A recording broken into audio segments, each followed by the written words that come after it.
Hi అండి అందరికీ welcome back to our channel Keerthi foodies and blogs. Immunity పవర్ని పెంచే ఎంతో రుచికరమైన బోడకాకరకాయ టమాటో కర్రీ ఎలా ప్రిపేర్ చేయాలో చూసేద్దాం. ఈ కర్రీ రుచిగా చాలా బాగుంటుంది. మీరు కూడా ట్రై చేసి ఎలా వచ్చిందో కామెంట్ చేయండి. బోడకాకరకాయలు ఈ విధంగా ఉంటాయండి. ఈ కర్రీ చేదు అనేది అస్సలు ఉండదు. చిన్నపిల్లలు కూడా చక్కగా తినేస్తారు. నేను ఇక్కడ 1/2 kg బోడకాకరకాయలను తీసుకొని వీడియోలో చూపిన విధంగా కట్ చేసుకొని లోపల గింజలను తీసివేసి మొత్తం కాకరకాయలను ఈ విధంగా కట్ చేసుకొని సాల్ట్ వాటర్లో 2 times చక్కగా వాష్ చేసుకోవాలి.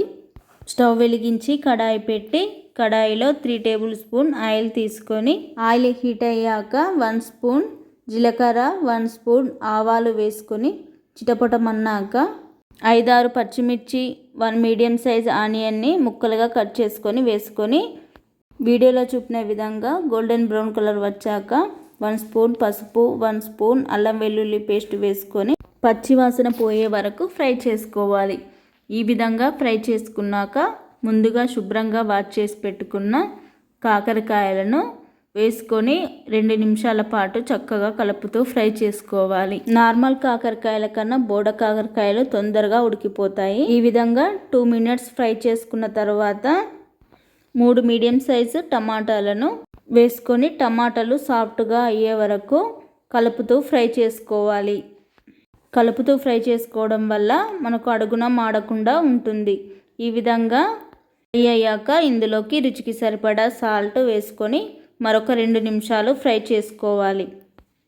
ఇలా ఫ్రై చేసుకోవడం వల్ల సాల్ట్లో నుండి వచ్చిన వాటర్ కూడా పోయి చక్కగా ఫ్రై అయిపోతాయి. ఈ విధంగా ఫ్రై అయ్యాక రుచికి సరిపడా కారం వేసుకోవాలి.